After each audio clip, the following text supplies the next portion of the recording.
चुराए रे, तोर गाल के तिल गोरी मोला पागल बनाए रे। हाय रे मोला माया हो गे, तोरे से माया हो गे। हाय रे मोला माया हो गे, तोरे से माया हो गे।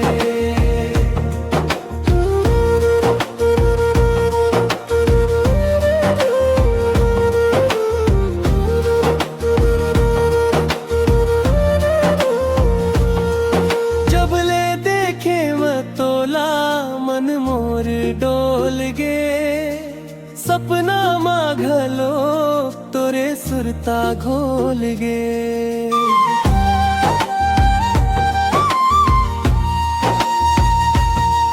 तोर मीठ मीठ बोली कानों माँ बाजे, जैसे कोयल के कुहू बगिया माँ साजे।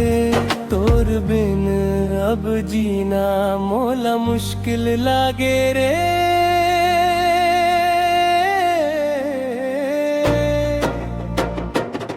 तोर नैना के गजरा गोरी मोर दिल ला चुराए रे, तोर गाल के तिल गोरी मोला पागल बनाए रे। हाय रे मोला माया हो गे, तोरे से माया हो गे।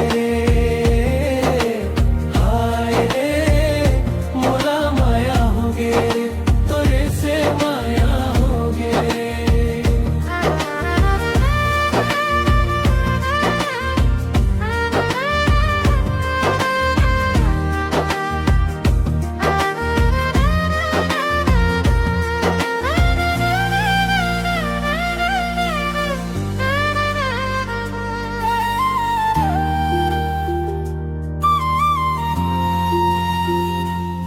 तोर मटक मटक चलना बिजली गिरा थे, तोर तीर छी नजरिया बाण चला थे।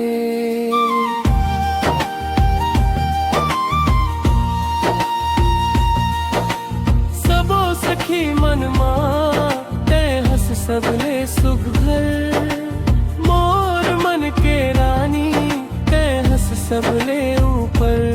तोर संग माया के डोरी अब जागे रे।